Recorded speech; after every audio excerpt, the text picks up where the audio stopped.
Beautiful Heather. I'm so looking forward to this conversation. Thank you for being here. Wendy, I've been excited to talk to you for a long time. I'm excited to be here. It's going to be so fun. I already know it.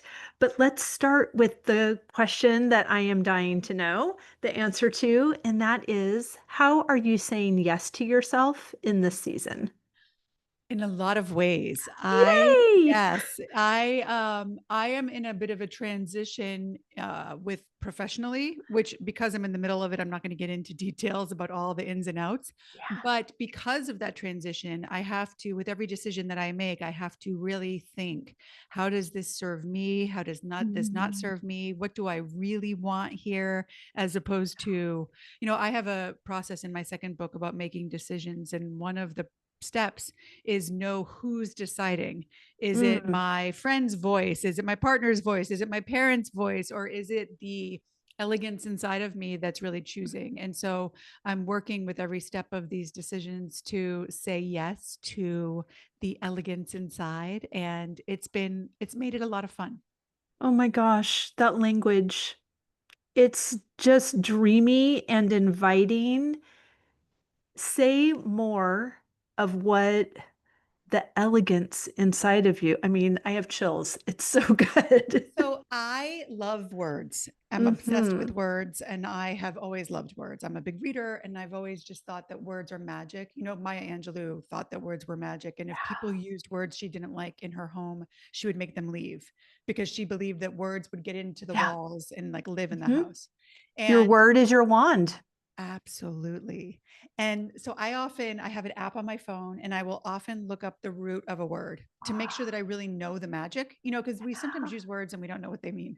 And so the root of the word elegance is to choose. And it's the same root as the word elect.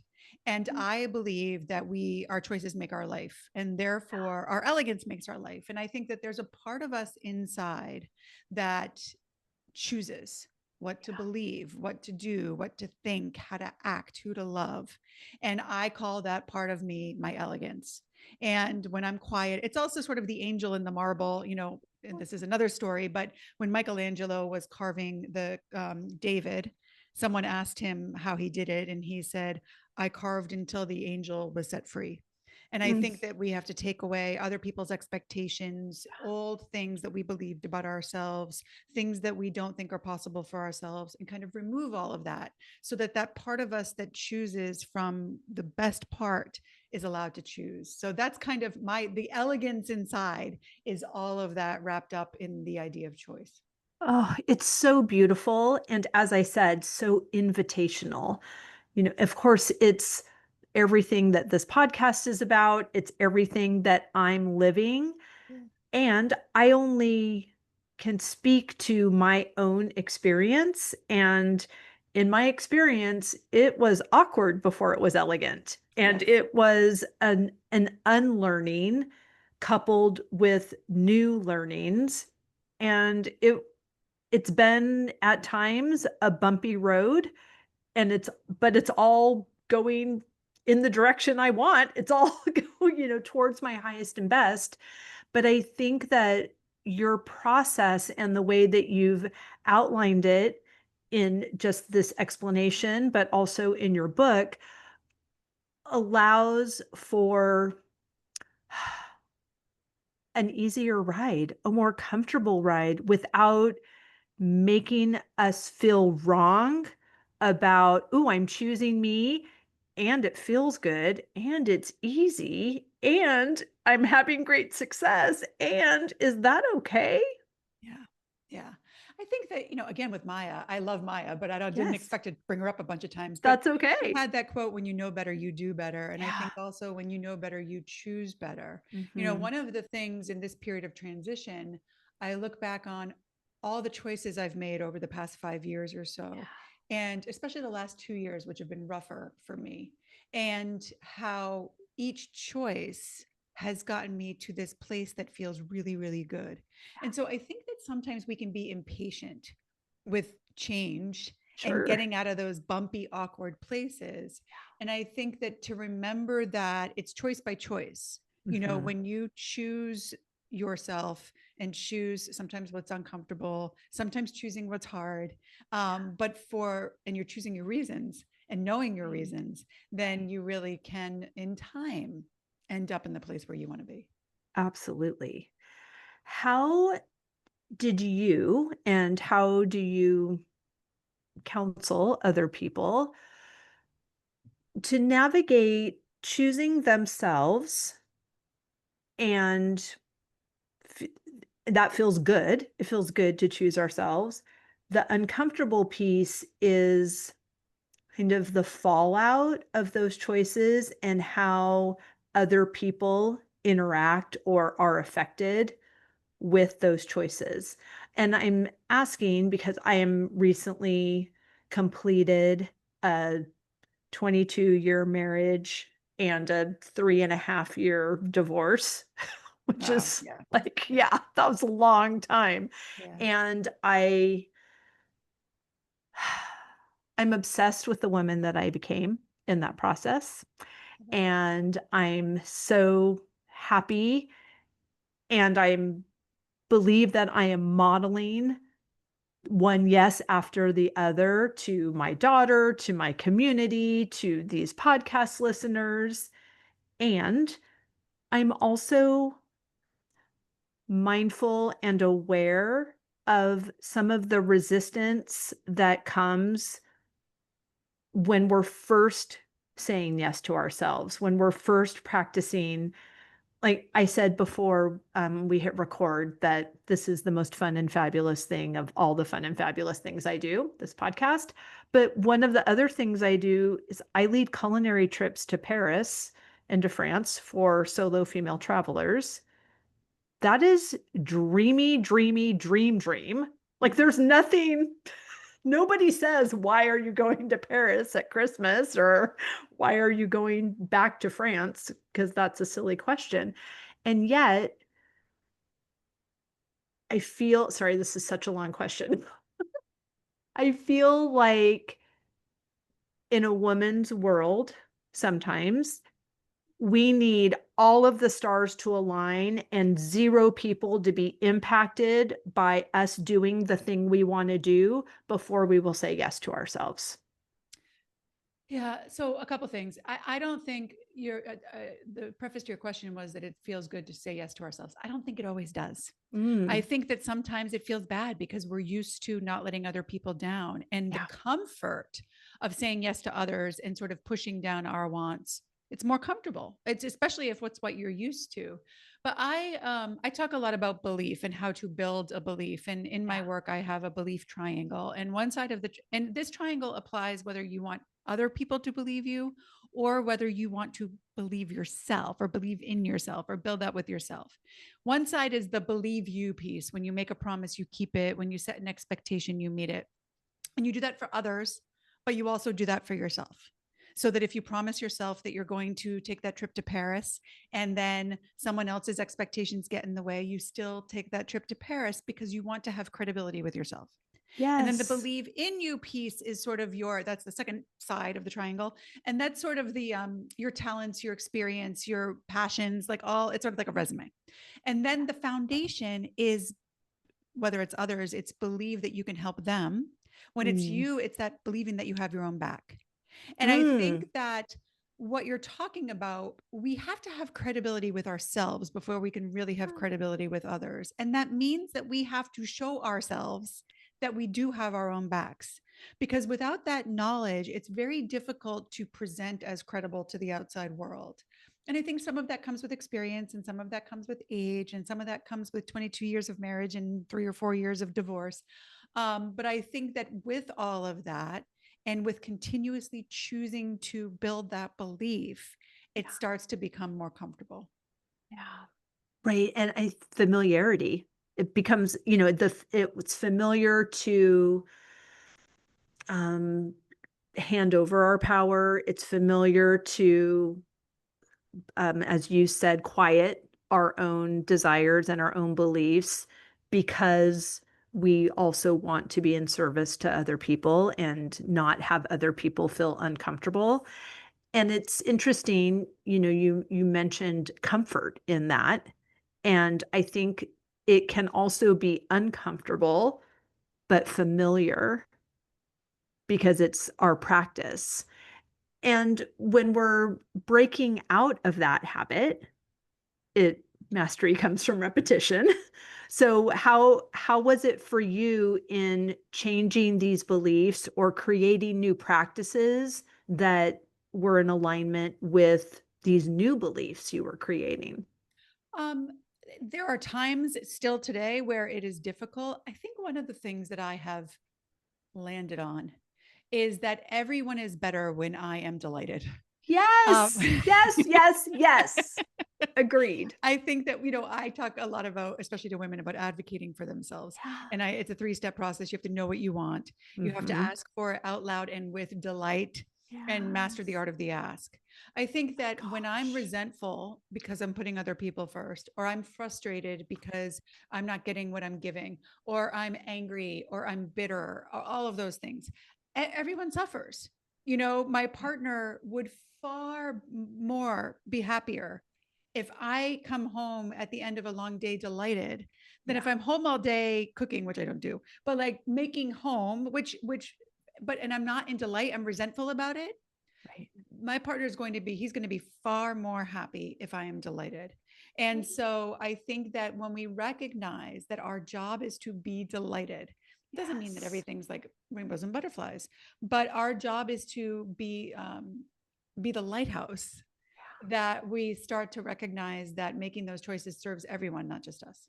Oh, I could not agree more. I mentioned to you earlier, and my listeners know, my personal mantra is that I'm only available for what delights me. And that does come with, like, I'm a flower farmer in New England.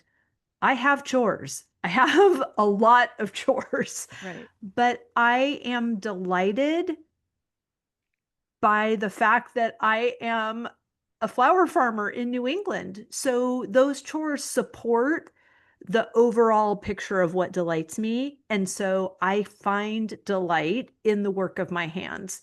I find delight in hiring other people to help me with those chores as well. So it's not just like I'm putting a happy face sticker on everything I don't like and pretending that I like it. I'm finding the delight in that process. Yeah. It's a choice. Exactly. Yeah. So you mentioned this three-part process. The first is knowing what we want. Yep. The second is articulating it with delight, Asking for it asking for it out loud, out loud. and with Okay. delight. Because so Out often loud. women think they have asked and they have not. Exactly. Say more though, because I know exactly what you mean, but let's just It's the biggest thing. And put this was, words and on this it. I know because I did it. Right. Oh, me So too. That's how I know. yeah. It So takes one I to know would, one for right, sure. totally. But I would, like, for example, when I was a young attorney before I became partner, I would over deliver on my billable hours. I would over deliver on anything they asked me to do.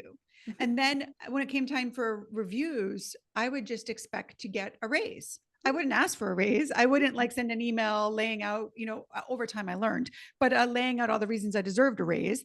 I just assumed, how could I not want a raise? Why in the world would I be doing all of this if I didn't Mhm. want a raise? And Mhm. so I would not ask out loud. I would ask by implication and hope that they would Right. infer that I wanted a raise. And then when I didn't get a raise, I was bitter and resentful and angry and frustrated and all of the things. And the same thing with partners. You put down everything and pay complete attention to your partner when they call, and you expect them to do the same because that's what you do, and you make it Right. so clear that you've done that, but your partner doesn't know that you've put everything down. And especially, gosh, love some of our partners, but they can sometimes be a little bit clueless. Right. But I never wanted to say, it really is important to me that when I'm talking to you, I feel like you are completely present. Can you put down your phone or turn off the TV or whatever? I Right. didn't ask. And Yeah. then I would ask by implication, ask by implication. And then when I finally did ask out loud, it would be with resentment, frustration, anger, bitterness Yeah. instead of delight. It's so good. It's so good. Okay. And number three, Master the art of the ask. before you um, expound, sorry, I lost the word. In the presence of a word lover, I had no Oh, words. please. I lose Um, the words all the time. before you expound on step 3, I'd love for you to go back to step 1. Mhm. I heard 5 years ago a very shocking statistic, and, I who knows if all of these statistics are true, but I think what is true is how those statistics land for us, regardless of their rate of accuracy, Totally. right? Yep. So this phrase was only 5% of people know what they want, which means 95% of people do not know what they want. And I believe that. And it saddens me and shocks me. And how I integrated that information was to double down on making sure that I did know what I, because I thought I did, but I'm like, oh, but maybe I don't. So what is it? And how has it refined, and how has it changed, and how is it fine tuned? So the question is, if we don't even know how to know what we want, and that we're allowed to even want, like, where does someone start if they're like, yeah, I'd love to go to Paris for with you, Wendy, like, whatever, you live a different life than us, I live, quote unquote, in reality, and I can't just get up and go. But there's, I think, like, that's all that asking with resentment Right. also. And I think that person does know what they want. They might not believe Yeah, they can have it. And I think a lot of exactly. times we don't allow ourselves to want what we want because we don't Hmm. think we can have it. So that's Hmm. one bucket that we can dive into. What happens if you don't believe you can have what you want? The Yeah. second is if you really don't know what you want, you're really, and I think that in that bucket, we, especially women, a lot of Yeah. us, I'll speak for myself, we are thinkers and actors and not feelers. Yeah. And so I would not be able to tell you like where I felt a feeling in my body and when I was feeling a certain emotion. But the more that you can tune into that, the more you can say, oh, I do want this, this feels good, this is exciting, Right. this makes me, it changes my energy, which is a big part of mastering the art of the ask. Well, what energy are you Yes. doing things with? And so tuning into considering, you can start playing with what you want. Do I want to take a bath? How do you Right. feel inside when you think about that? And I think so. I think that following the feelings is a good Yeah. way to start to tune in into what you want. A lot of people will tell you that look at what you don't want because that's a good pointer. I don't know about that because I think that if we focus too much on what we don't want, we're closing down Yeah. possibility. Right, and we're inviting more of it even though we don't want it. It's Right. like worrying, praying for something you don't want to happen. Yeah. That Why would we do that? 100%. And I think also if we take the going to France with you example, I just did a podcast on this myself recently because in my work, I teach a lot of women how to advocate for themselves. Yeah, And I, a lot of it's professionally. And so like, say I want to be the CEO of an organization or for, sure. I want to go to Paris with Wendy. It seems so big and far away, Mhm. but the only way that we get what we want is by breaking it down into little wants. Right. So, for example, if you want to go to Paris with Wendy, what do you want that will get you there? I want to have Sure. enough money to go to Paris with Wendy. Okay. What does that mean? I want to get a part time job. Okay. What does that mean? I want to have a resume. Like you've got to take it one want at a Right. time. Like I want to Mhm. have a resume that I'm proud of. Okay. Then you can get that. Right. Right. And then now I want to, LinkedIn is just sometimes a vacuum of resumes. You sort of drop it. So it's, I want to connect with people at that organization so I can get that Right. part-time job. Then I Yeah. want the interview. Then I want to impress them at the interview and Yeah. taking each want step by step with the big want out there in the moon for which you are aiming is, I Right. think, the answer. Yeah. Um, because otherwise it just seems too big and far away and you Mhm. never allow yourself to want it. Exactly, exactly. For me, one of the things that was helpful in what seemed like really big wants and honestly are now just my life, which is so fun when the life you're living used to be the dream, that it was holding that desire it with delight, not with and I can't have it, but there it is, not disdain or defeat. Yep. And asking the universe, asking God, I have a morning practice and I spend a lot of time figuring out what exactly is my role in this today. Because for me, there are many things that I have to hear over and over and over again before they actually land. And then Yeah. there are some things that I hear it once and I'm like, yeah, that lands. I'm Got it. there. And Mhm. one of those phrases was that the how is not my responsibility. And I was like, fabulous. Good, Good, good, good because I don't know thing. how. That's right. And so I've you know, continued to hone that belief and to hone that practice and to know that the what and the why are my responsibility and the who and the how are not. That I am to be the woman who is available for all the good that is coming my way and is listening to my body, what feels good, what feels like the next right step, like the next right want, as you were saying, and then taking that inspired action toward that thing. Yeah, I agree with all of that. The only asterisk that I would add is that Yeah. sometimes I work with people who put what they want in their journal or their vision board and ask the universe for it, but don't actually, that's why it's asking out loud also. It's Right. actually asking the person who can give it to them. And Totally. so that is part of the inspired Yeah. action, but it Yeah. is a little bit of the how too, right? The how of you have to, it's not enough to say, oh, it's on my vision board and therefore I will manifest it. Human beings are usually The what cooperative delivers. component. Right, Right. exactly. Exactly. How the Yes. dreams get delivered is usually through people. And so Yes. asking people out loud Yeah. and mastering the ability to do that, I think Right. is important for us to remember. Yes, and also I'll asterisk on your asterisk I as love it. well, because in that, by all means, people are the cooperative components to move us through this and the relationships and the connections that are made that happen randomly and by appointment.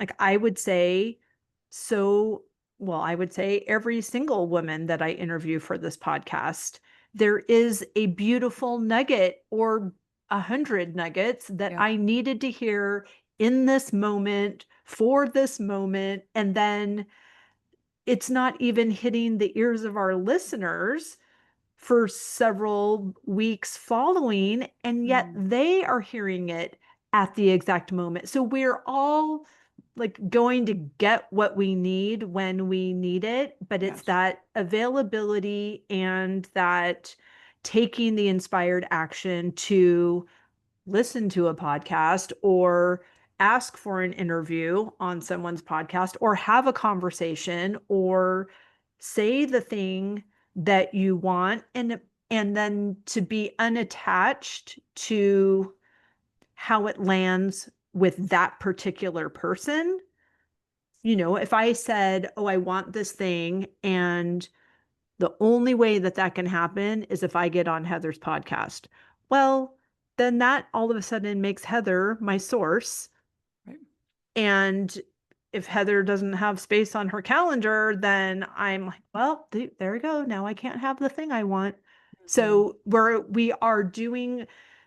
we are asking out loud. It is important. And it's that practice that emboldens us. It's just like we're exercising that muscle Yeah. that has us ready to lift the box or the child or the wedding cake or whatever it is that we're going to lift. But we Mhm. have to have done the reps so that we're ready when it arrives. Completely agree. Completely agree. Well, thank you. That's why it's so fun to talk to each other. So, in this mastering the art of the ask, what are the steps that we can follow for that? So the way I talk about this, my background is as a trial attorney. I have tried cases in courtrooms for decades. God And bless you and thank you for your service. yeah, well, it is my pleasure and my privilege. And I, in the courtroom, we have a jury. They are 12 people who sit. And one of the things I want to be really clear with the listener is jury's job, their job isn't to judge. Their job is Right. to listen and to choose what they believe. Mm. They're not judgmental. They're listening and then they're choosing which story they believe. And we all have our juries. Your jury, if you are interviewing for a job, your jury, and it might be multiple juries, right? It might be the first person you interview with, and then you move on to interviewing with a committee, and then that becomes your jury. And then the first client you have is your jury because they have to choose to bring you back again or to Right. negotiate with you in a way that you like. Your spouse might be your jury if you want to go for Chinese and they want to go for Italian. Your kids might be your jury if you want them to eat broccoli and they want to eat brownies, right? You face juries all day, every day.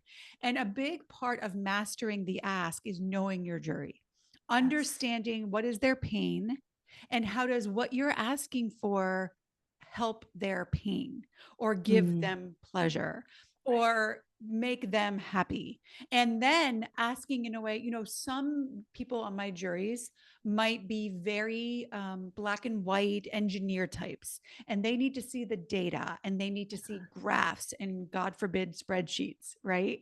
And Yes. then other people on my jury might be more creative and they want to hear stories and see pictures or have someone act something out for them. And for me in the courtroom, I have 12 people who probably Yeah. run the gamut of all of those. And so might you, right? If you're presenting to a committee, you might have a jury with all of those things. And so then you've got to sort of hit all of the things. But if it's your spouse, you know them very well and you know what time of day is best to ask. And should you tell a story? Or, we talk a lot about storytelling and maybe not enough about metaphor and analogy. Mm. And what's a metaphor or analogy that you can use that will resonate with your jury? And I'm putting that in quotes. Right. And then also, so I talk a lot about stories and evidence and how to craft that in a way that it resonates with your jury, but also the energy of your body and how are Mhm. you using primarily tone of voice. I am sort of a naysayer about the whole body language facial expression thing because the research is just not there the way that it is on tone of voice. But if Mm. your tone of voice reflects delight, enthusiasm, curiosity, wonder, resolve, determination, those things are very compelling to the Yeah. people that you're asking. So mastering the ask is knowing your jury and knowing what stories and evidence and energy is going to most resonate with them to help everyone get what they want. I love everything that you said about that. And I love that they are our jury, not our judge. Yes. And so often I mean, when you said that, I I was expecting the word judge because that's the role that I, for many years, put on whoever I was speaking to because I thought I was constantly asking permission to Mm-hmm. live the life I desired when actually I was sharing information. Yeah. But in handing over my power, I let those people be the judge, whether they were some dude in traffic or some dude in my house or Yeah. Yeah. woman at the grocery store. I Mm-hmm. just had this understanding and belief that I created for myself that everybody else had the power to be a yes or a no to me and that their no's were final.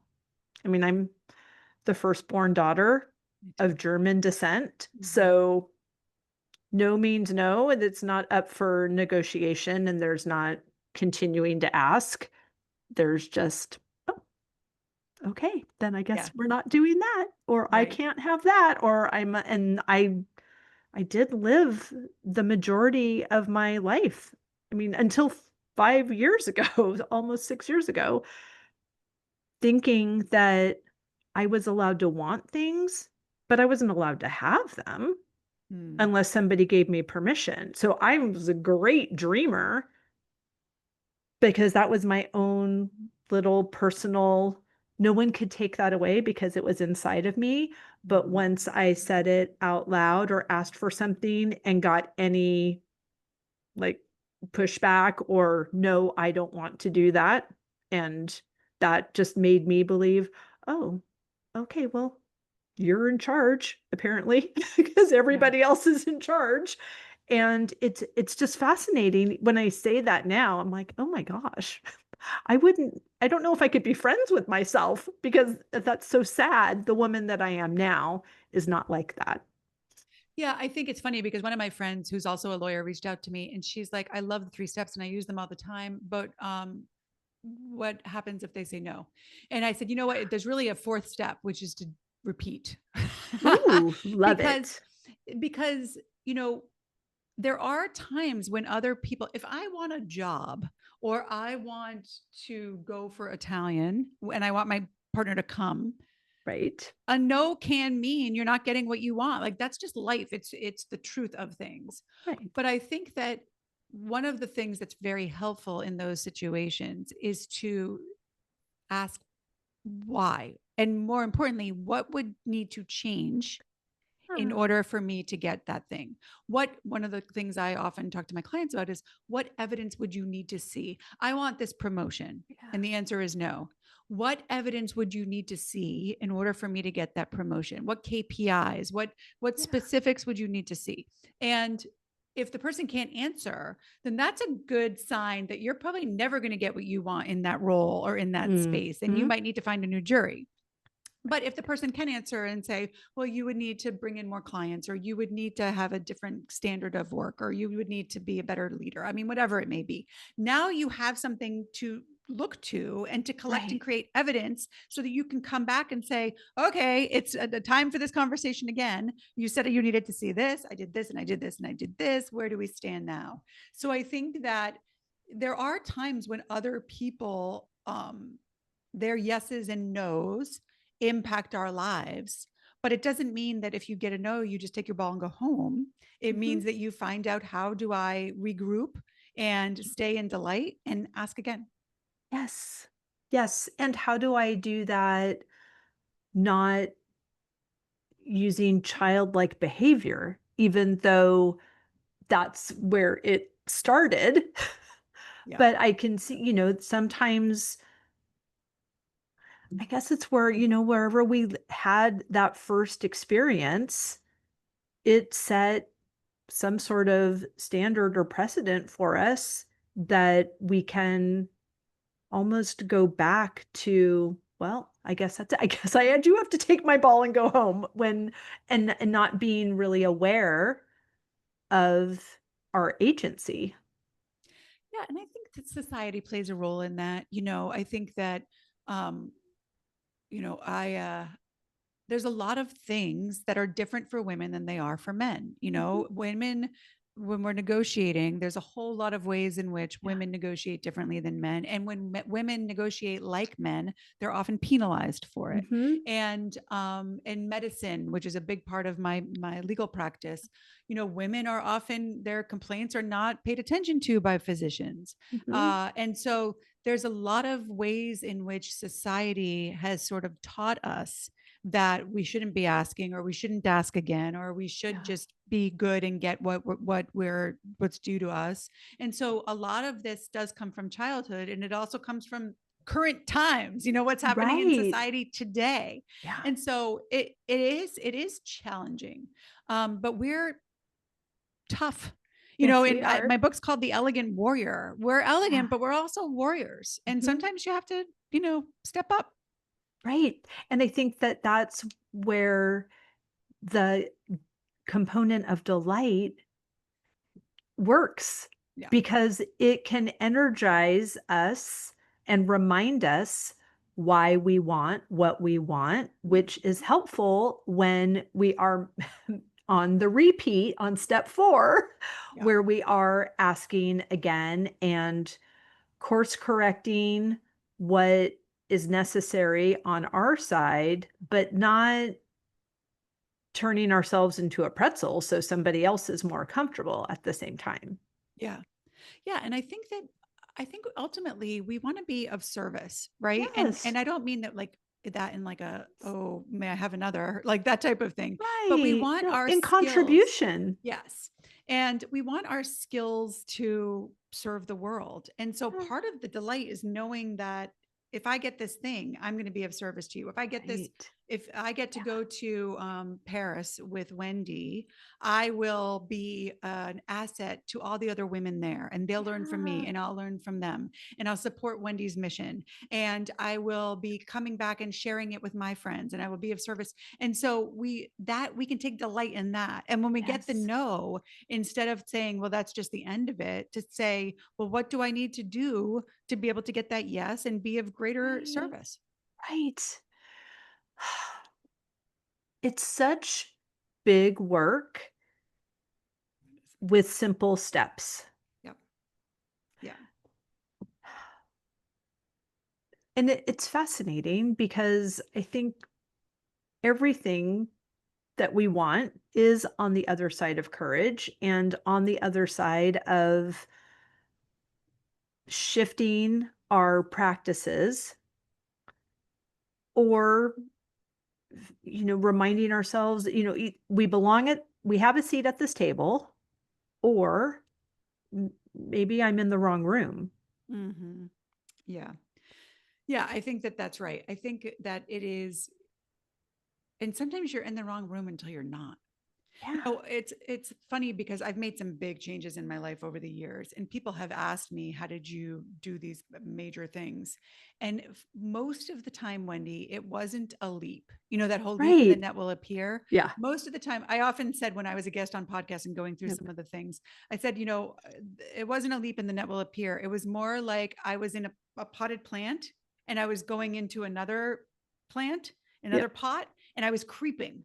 It Yeah. was more of a creep than a leap.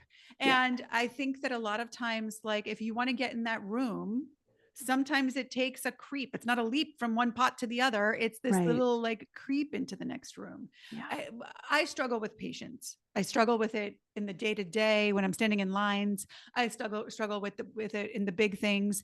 As I mentioned, I'm in this transition right now, and I'm struggling with the patience to find out what's going to happen. But Yeah. I do think that I once read a book about neuroscience, and she said that the two most uncomfortable emotions for the brain are shame and uncertainty. Ooh. And the uncertainty piece is the patience Yeah. thing, right? Yeah. There's a saying from the Course in Miracles, and Wayne Dyer used to say it a lot, which is infinite patience brings immediate results. Yes. Um, and I work on that a lot because I Yeah. do think that with patience and Yeah. with collecting and creating evidence and with coming back and asking again, Right. you will get the results that you want. And if you Right. believe that from the start, then you can have that patience.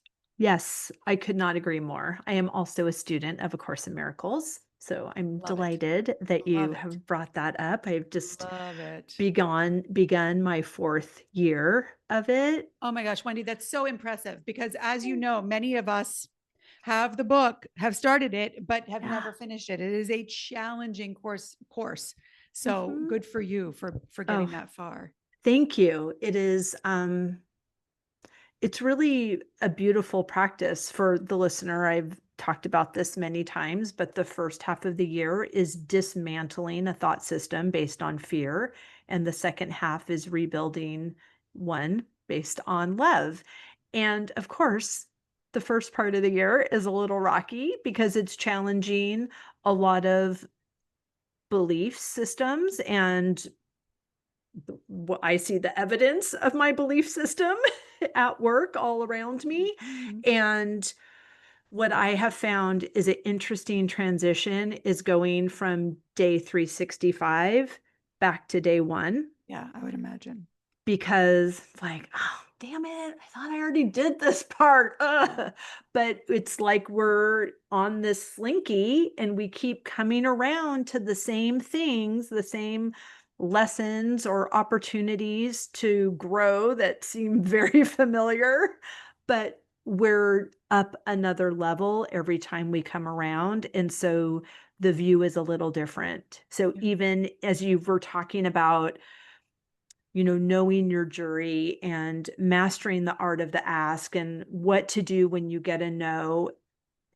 These all of these things are in constant motion and in evolution. And a part of mastering the art of the ask, I would imagine, is continuing to go back to step one. What is it that I want? Totally. And do I, because sometimes we decide what we want and then we go after that and it's a 10-year route and then we arrive and we're like, I don't even want this. And like, what am I doing? I don't want to be a lawyer, be a doctor, be a wife, be a mom. Like, oh Hmm. shoot, Yep. like you're in it. Well, and that's it. We're not, I always tell my clients, we're not trees. We can move and Right. you don't have to want it forever if you want it Yeah, now. And a lot of those things, being a doctor, being a lawyer, being a wife, they're just because we don't want it anymore doesn't mean we didn't want it and that it wasn't a wonderful thing right. while we had it. And I Yeah, believe it's all part of the divine curriculum that we're totally. here to, and that's why it's a slinky, right? Yeah, Because otherwise we wouldn't be here. right. Right. And we're allowed to course correct Yeah. and we're allowed to change what we want because we are changing. Yeah. That's it. And to recognize that everybody else gets that same latitude as well. Yep. 100%. Oh my gosh. I am thinking of you in your transition Thank you. because those are those are interesting times, aren't they? They are. Yes, and exciting and fun. I'm the Yeah, exciting and fun part of it all. right. So yeah, That's so great. Congratulations. thank you. I had an amazing woman on the podcast a few weeks ago. Her name is Dina Barron, and she was a numerologist. Oh, And she was talking about how 2025 was a 9 year. And in numerology, it goes from 1 to 9. So 9 is the number of completion. mm, So, and you find out you're in a 9 year by 2 plus 0 plus 2 plus 5 right, equals right. 9. So anything that we were being called to complete with in 2025 that we decided not to was going to be in our energetic baggage for 9 more years. Oh, geez, Louise. Yeah, exactly. So Well, that's I actually interesting. had the pleasure of having that conversation with her in June. And then sadly, it didn't air until the mid November. And I thought, Oh, oh, shoot, like all of the listeners are only going to have 6 weeks to clean out their oh my closet. gosh, that's so So it crazy. has been it was so helpful. I didn't realize how much I was already kind of in this tsunami of completion, but it also helped with some of the things I was on the fence about. Hmm. And once I made decision, I mean, and these are about like the wooden spoon that I don't like the way it feels in my hand, yet it still takes real estate in the drawer Yeah, that's not necessary. And it's about the pants that don't fit or the shoes that I moved here from California 15 years ago that I have never worn because I live on a farm. yeah. So, and they probably hurt my back now because I live on a farm. So it's completing with those things that don't feel as significant, but they are energy leaks, but also completing with those things that are bigger, and the understanding for me of, okay, is this annoying me? Is there a lesson here? Or am I just procrastinating and out of fear or lack or whatever potential judgment from some other person? Like, what are people going to think of me if I don't grow dahlias? Like, I really don't think anybody cares unless they used to buy my dahlias. So it doesn't really matter, but we can, in my case at least, I was giving a lot of my juries the position of judge. Mm, And I loved that you said that because that is definitely like on my huge takeaway list from good, this good. conversation. But I love that as we are now in 2026, that's a 1 year. That's Yeah. beginnings. That's all new open road, green lights and I blue love that. skies. It's so good. So I I love that. love that that gets to be your experience in this transition that was already, you already quantified it with delight and joy and fun. And it's the whole universe is conspiring for that to be your experience in this new year as well. I love that, Wendy. Thank you for that. Of I course. received that. It is given in love, and I'm glad it's received that way as well. Absolutely. Heather, I could talk to you all day. I know. We're going to have to get together in Massachusetts. My Yes, mom's in Cape please. Cod, so not too far. Oh, fun. Yeah. Oh, that would be so fantastic. But I want to make sure that you shared everything that you want people to know about what you're the second book, all of the good things. So, is there anything besides you tell them where to find and follow you and listen to the podcast? We'll do that too. But is there anything else that you wanted to share as we're closing up? No, I don't think so. I mean, I'll tell you how you can find all my things, but Yeah, I yeah, think yeah. that, your podcast is such a beautiful gift. And I think that the listeners are very tuned into their energy. And so I just hope that everybody remembers that a lot of your choices are what impact that energy, and you do have that choice. So Yes, absolutely. And thank you for reminding us all of that.